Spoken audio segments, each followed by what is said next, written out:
It was supposed to be a typical shift in the mines. We unearthed something we can't even begin to explain. It's a widely accepted fact that the mining industry contains some of the more perilous jobs in the career pool. It pays ludicrously well, of course, but has a notably higher mortality chance to salary ratio when compared to other blue-collar work. It's certainly understandable. However, from poor air quality to cave-ins, all the way to hidden gas pockets and equipment failure, there's plenty of things in this line of work that are less than accommodating to human life.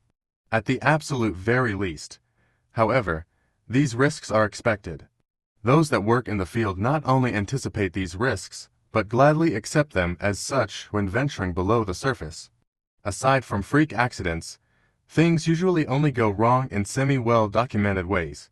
With that in mind, allow me to paint a picture. Something went wrong, and 4 individuals from a 12-man crew have now perished. The rest are stranded, with no foreseeable way to the surface, and yet none of the previously mentioned risks are to blame. In fact, the mine itself, or anything naturally forming for that matter, isn't to blame either. So, with all of those potential hazards ruled out, for what reason could this have occurred? Whatever you guessed is likely far from reality, likely not even remotely close. The situation makes absolutely no sense, and the explanation will make even less. For that reason, I'll attempt to break everything down as simply as possible from the beginning. But bear with me as certain parts might be rather long-winded. To start, I'm Finnegan. I'm an equipment operator for a coal mining operation run by Riker Energy Resources, a rather newly founded company headquartered in Wyoming. Overall, the job was a phenomenal opportunity. Little to no experience was needed due to the company being notably unestablished in the industry, with the compensation structure only falling slightly below the national average. For someone fresh out of high school with no plans for college, it was an opportunity too perfect to pass up. After 2 years with the company, I'd gotten into the rhythm of doing my job, and did it particularly well.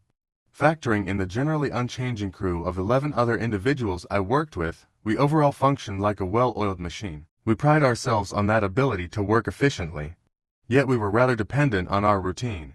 However, at the beginning of our shift, approximately 12 hours ago, that routine was broken. And as if the forces of the universe took notice of this, everything went sideways in very short order. Thought we were on waste removal for the week.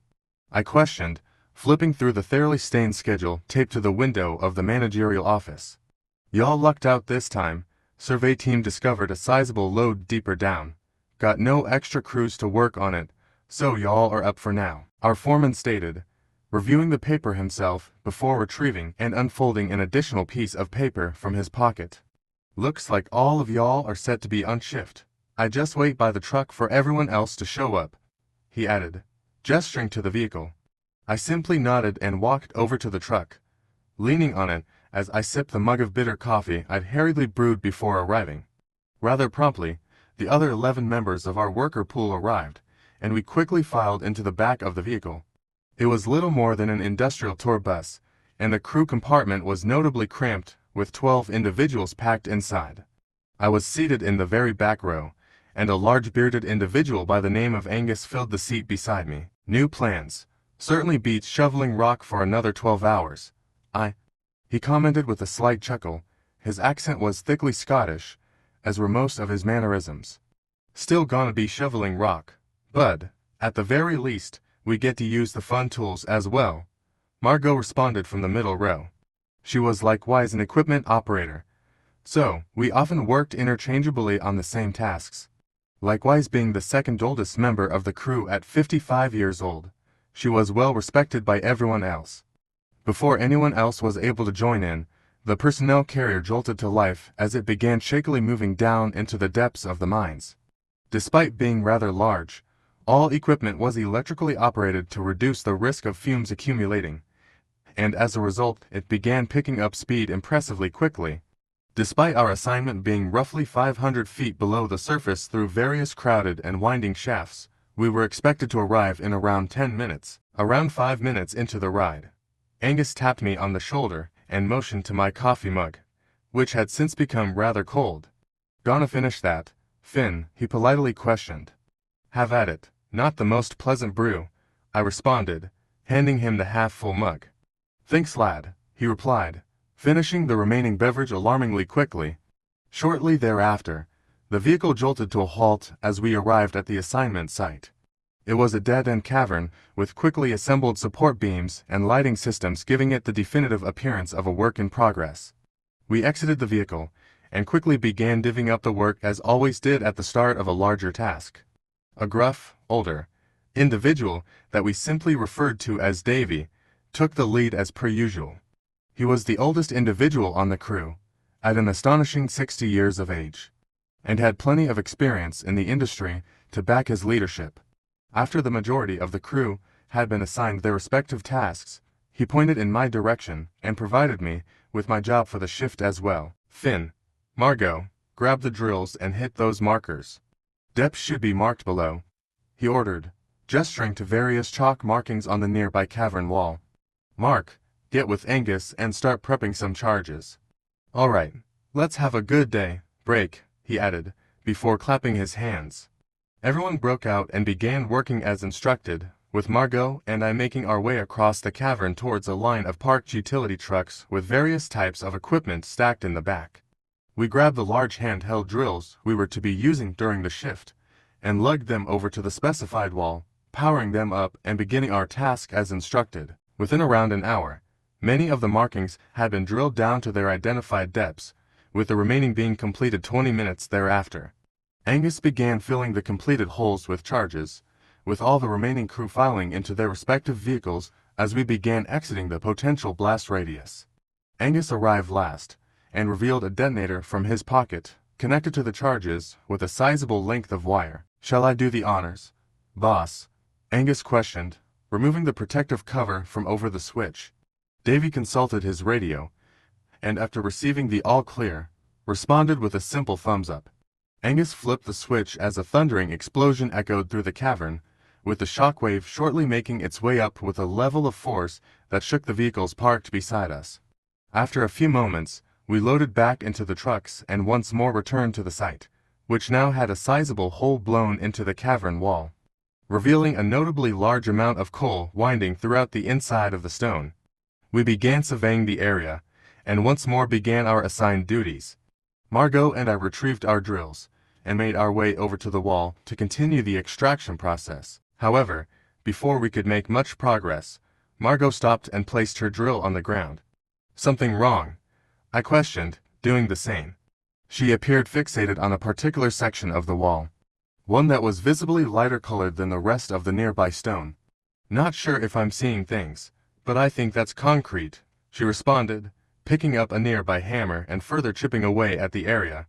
After a few heavy swings, a larger chunk broke off the wall, revealing visible rebar underneath. "Well, I'll be damned.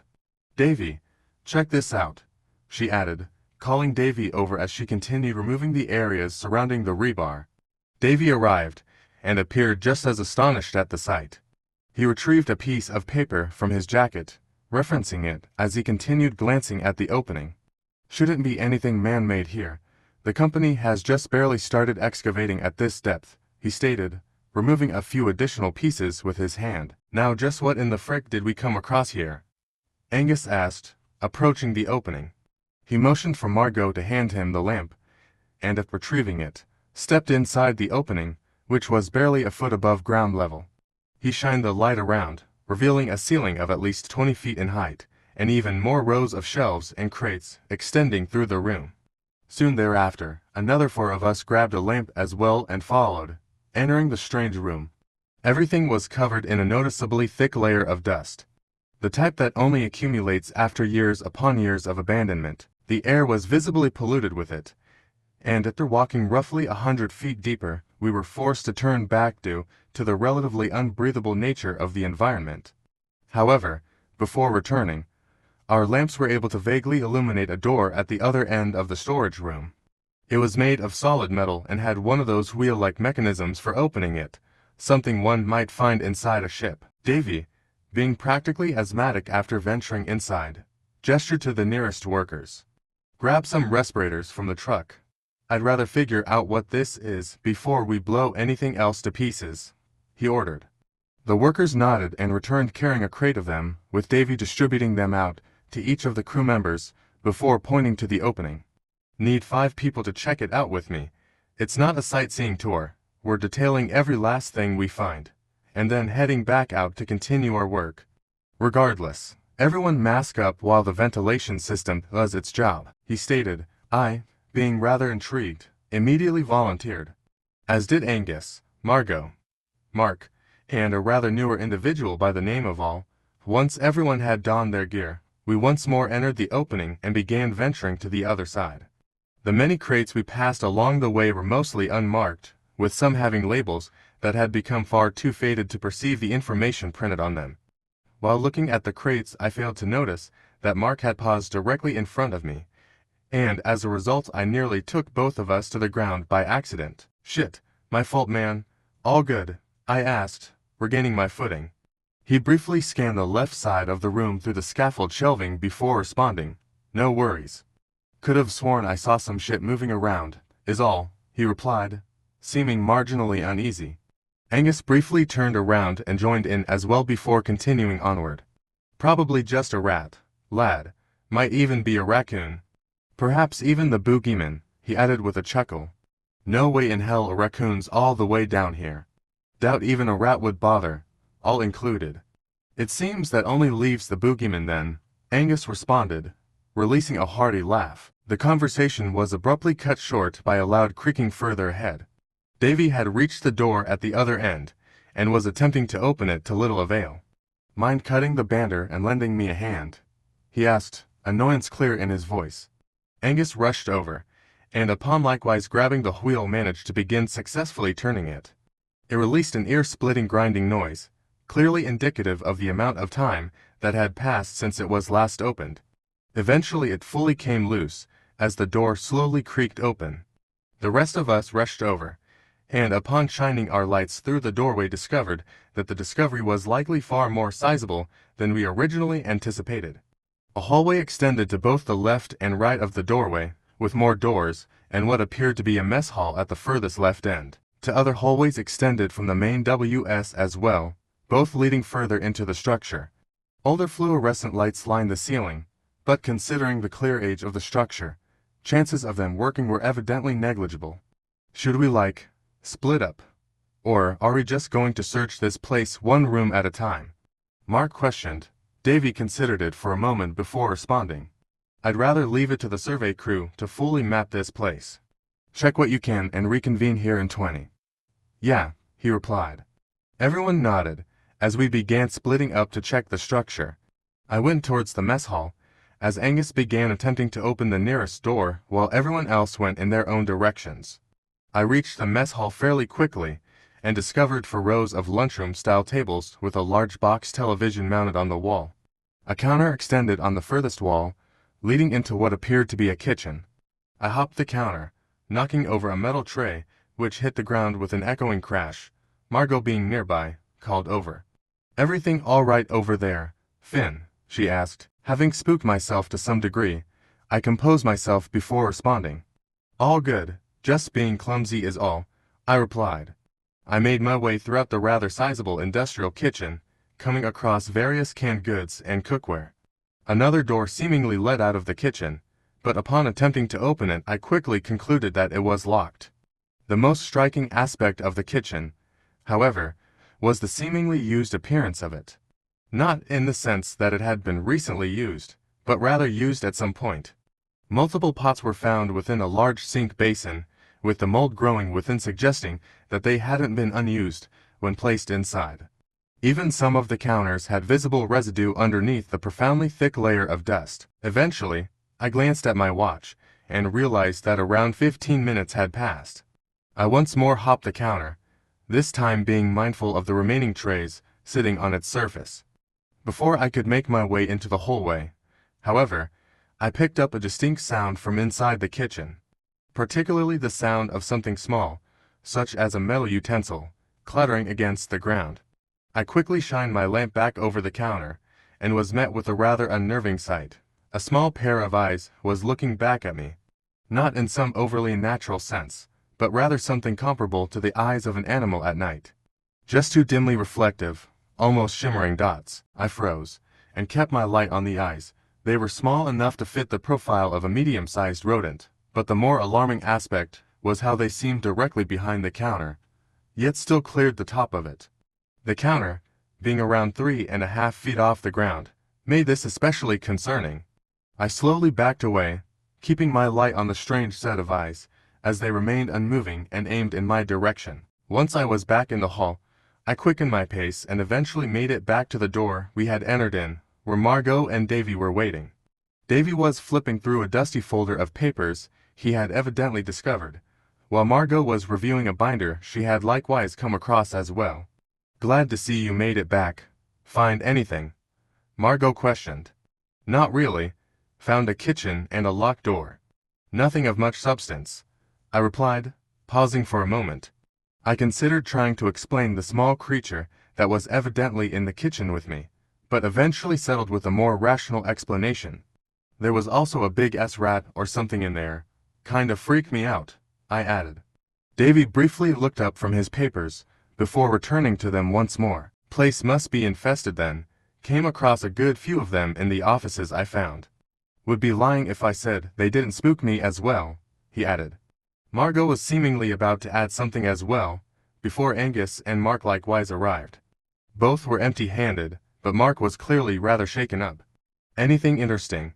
Davy questioned, still flipping through the stack of papers. "Found another storage room with even more boxes. This lad walked right into a rat nest and nearly shat his britches," he added, lightly elbowing Mark on the shoulder. He seemed rather annoyed, but likewise joined in as well. Shined my light into a hallway and caught the eyes of about a dozen of the rodents. "Looked like some shit straight out of a horror flick," he added. As he finished, a loud crash once more echoed through the kitchen at the other end of the hall. We each shined our lamps in that direction, only to be met by none other than the same eyes as before peeking around the corner. With a profound amount of dust in the air throughout the facility, it was still impossible to make out a definitive form to the animal. But the eyes were clearly a foot above the ground. We remained silent for a moment, as us and the animal stared each other down. Eventually the silence was broken by my watch alarm going off, signifying that the 20 minutes was up. The animal scurried away, making an audible noise while doing so, as we all composed ourselves once more. "Spooky little bastards," Angus commented, looking down the other end of the hall. "Say, have you lads seen all around here?" he added. We looked around, likewise taking notice of his absence. He had gone down the hallway at the furthest end, and with each of us having a timekeeping device of some sort, it was more than expected that we would be back at the end of those 20 minutes. Davy seemed rather frustrated, and placed the stack of papers in his jacket as he walked over to the entrance of the hall. He called out multiple times to no response, and eventually started returning as his lamp began to visibly dim and flicker. Once back with the group, he removed and replaced the battery to no avail, as the lamp proceeded to fully extinguish itself. He shook his head before addressing the group. "Nothing but more rats and more dust. And I'm sure as hell not about to go down there with this piece of shit," he added, hitting the defunct lamp. "Yach, I'll go get the lad," Angus commented, as he made his way towards the hall. He eventually disappeared around the corner as the echoing sound of his footsteps gradually faded, eventually becoming inaudible. Davy gestured towards Margot's lamp, which she handed to him. "You three head back. I'll wait for them," he stated, shining the light down the hall. "Radio? Doesn't seem to be working all that well here. Get a unit at site and relay your findings to surface until we get back," he added. We simply nodded in unison and began making our way back through the warehouse. The atmosphere had noticeably shifted, and unease was becoming evident in each of our mannerisms. While I kept my light aimed straight ahead, Mark was shining his to either side, clearly still on edge due to his encounter within the facility. Margot, not having a lamp anymore, stayed close by at the front of the group, eventually breaking the silence. "Say, do y'all really think those are rats?" she questioned. Mark caught up with the group before joining in as well. "I'd like to think so. Why'd you ask?" he responded. Margot seemed to gather her thoughts for a moment before answering his question. "I found this small office, and a couple were in there. All I could see was their eyes peeking from behind a desk. she responded. Same with my encounter. Pretty damn creepy, Mark interjected. Margot once more seemed to collect her thoughts before replying. Well, it's just. She paused a moment before continuing. As I left the office to meet up at the entrance, I turned around, and one of those sets of eyes was almost at the ceiling, she added. Mark and I turned to face her, and noticed that she was visibly shaken up from the recollection. Once more, she continued. I like to imagine that it was just my mind playing tricks or something, but there was nothing at that height that a rodent could have been sitting on for that to make sense. It was just a wall, and once I began approaching it with the lamp, it went right back down to the desk in an instant, she included. Mark and I glanced at each other, but otherwise remained silent. Despite the surreal nature of that description, it evidently matched what each of us had experienced as well. We didn't directly mention it, but something about that structure just wasn't right. It was a conclusion each of us appeared to silently arrive at as we quickened our pace and exited from the opening. The other 6 members of the crew were eagerly waiting, as our arrival was met by multiple lights shining through the hole. They looked marginally on edge as well, but before either party could exchange information, the sound of thundering footsteps from within the facility grabbed our attention. We returned the beams of our lamps to the opening, though we're unable to immediately spot anything due to the freshly disturbed dust further limiting the visibility. Eventually, the footsteps were evidently originating from within the warehouse, as a shadow became visible. It was Davy, in a degree of full sprint that was virtually impossible for someone in that age bracket. Angus was soon behind, seeming to be clutching his arm. The light Davy was holding had clearly stopped working, and Angus had very clearly abandoned his at some point. Upon exiting the opening, Davy immediately signaled in the direction of the trucks, and barked orders between raspy breaths. "Load up the fucking trucks, we're leaving," he ordered. Angus was soon behind, and it became evident fairly quickly that he'd been significantly injured, with a stream of blood seeping between the fingers clutching his arm and pooling at his feet. Aside from the blood loss, he was pale as a ghost and speechless, with his eyes wide with shock. For someone of his stature, it was beyond abnormal to see him in such a state of abject horror. In fact, many of us genuinely assumed it was impossible. Without question, all of us sprinted towards the trucks, quickly loading them up and starting them as we left the site. Being a passenger in the vehicle with Davy, I turned to him and immediately noticed his expression being one of pure and unadulterated fear as well. "What the fuck happened in there? Where's all?" I quietly asked, sensing the gravity of the situation.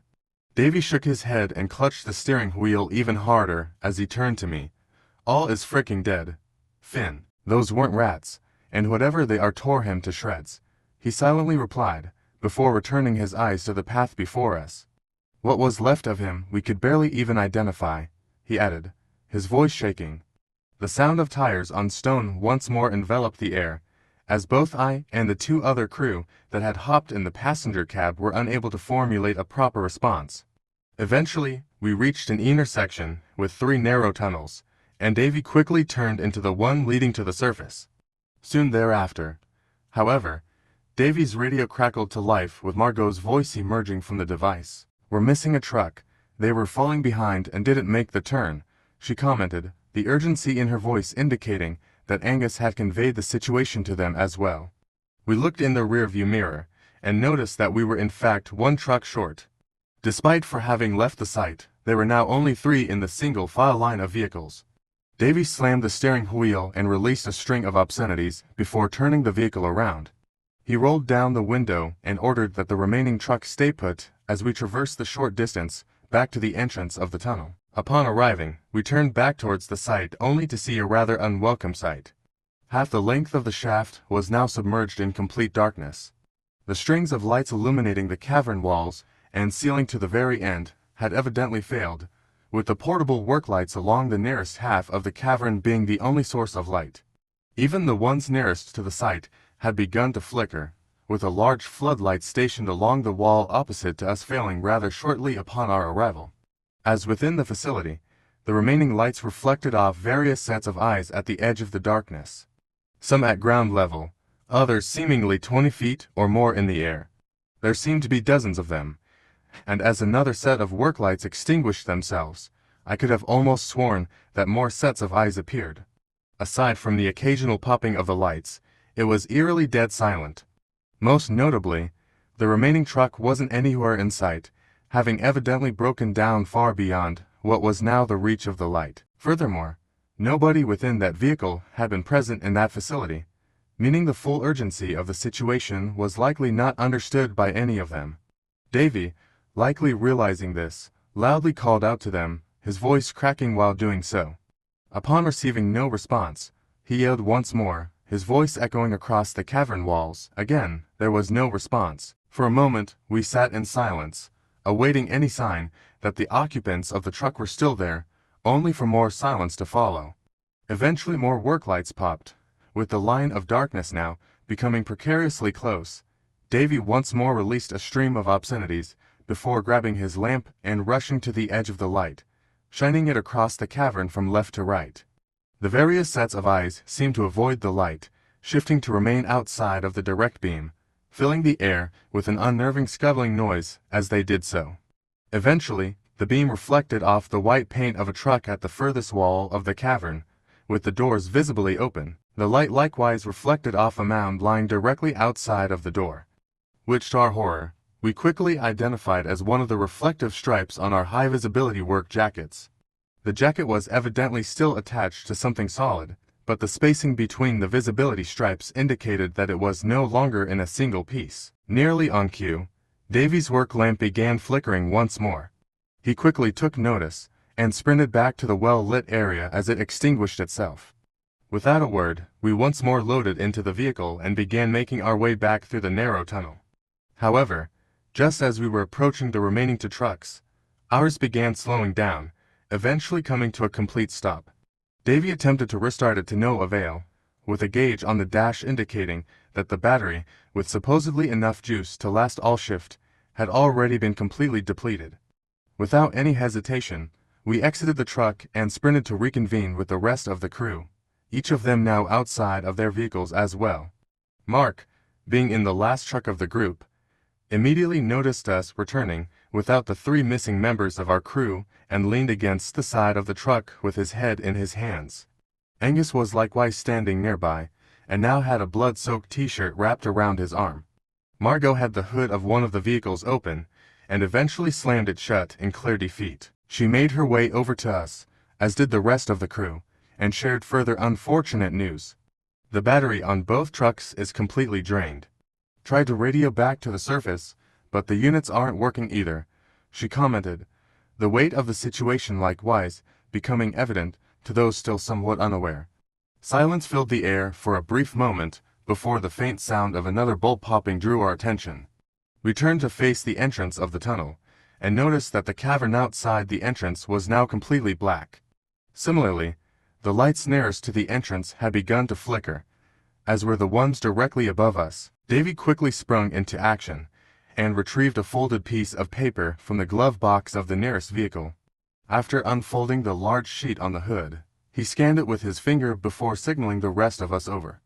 The paper before us was a map of the caverns, with Davy pointing to a spot midway through the tunnel ahead of us.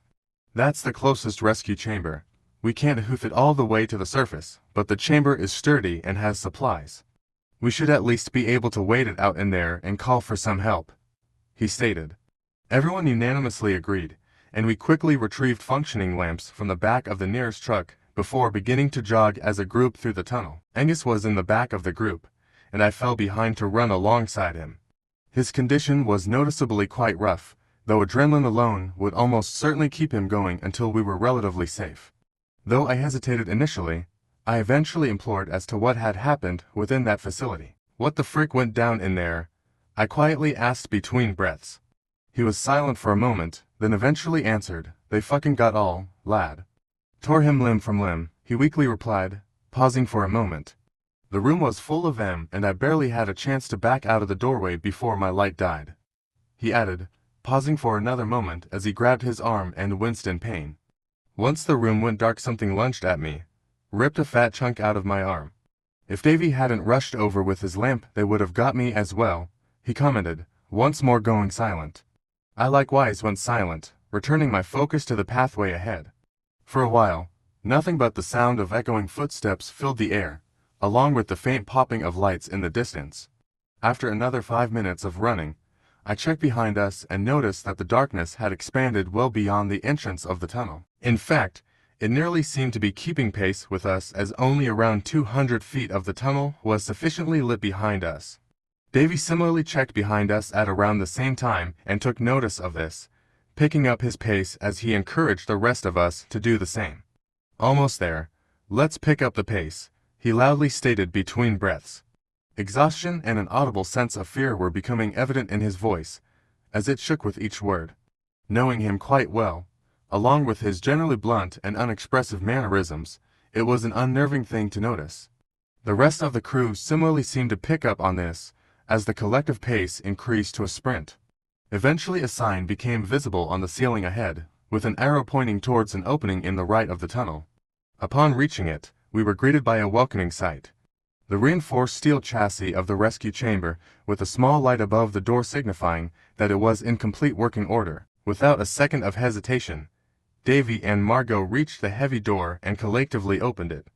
One by one, the remaining crew filed inside, taking a seat on the long benches on either side of the capsule. I followed, as did Davy and Margot once everyone was inside. Upon closing and securing the heavy door, Davy likewise collapsed onto the bench, placing his face in his hands and going silent. For 10 minutes nobody spoke a word. The chamber was cramped, and any noise would noticeably echo within, but nothing aside from our bated breaths could be heard. Eventually, the unwelcome sound of bolts shattering became faintly audible through the door, initially seeming a slight distance away, only to soon be fairly close. As the sound began to reach the tunnel directly outside the door, Margot silently stood up, verifying that the door was properly secured before once more sitting down. The sound of bolts shattering passed by the outside of the door, and then slowly faded as it continued through the remaining stretch of the tunnel. The overhead light within the chamber began to flicker, and then subsequently dimmed. Though it remained on, shortly thereafter, another sound became very faintly audible. The sound of something hard, such as nails, lightly scratching and tapping on the outside of the chamber. It started out relatively unnoticeable, but quickly escalated in both frequency and volume until it was all that could be heard. It came from the walls, door, and ceiling, and echoed throughout the inside of the chamber at a deafening frequency. Angus covered his ears and began sobbing, while the remaining crew was very visibly barely keeping it together. To our delight, however, the light remained functional despite having dimmed by a large margin. In fact, most of the remaining electronics within the chamber appeared at least slightly functional, something likely permitted due to the immensely thick steel construction of its exterior. After around half an hour, the sound faded, and silence once more filled the room. After a moment, Davy quietly stood up and began tinkering with the radio, with it thankfully still functioning and allowing connectivity with the surface. Upon explaining the situation, management informed us that a rescue team would be en route shortly, but was currently delayed due to site-wide equipment problems. Explanations of the things down here with us fell on deaf ears, as the individuals surface side simply attributed our counts to oxygen deprivation-induced hallucinations, and suggested that we activate the chamber air supply.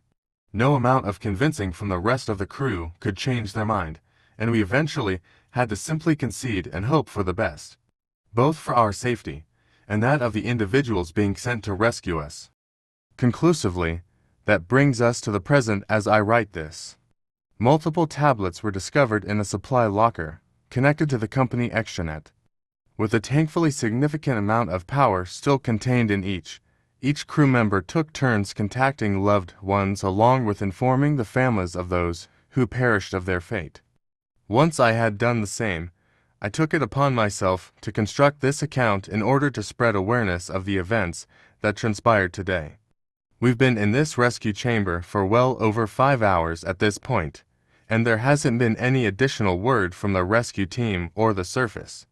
We're trying to conserve as much battery as possible, so I'll go ahead and end this here. I'll attempt to upload this in various areas online to get maximum coverage, but the extranet is painfully slow, though it could take a while for anything to post.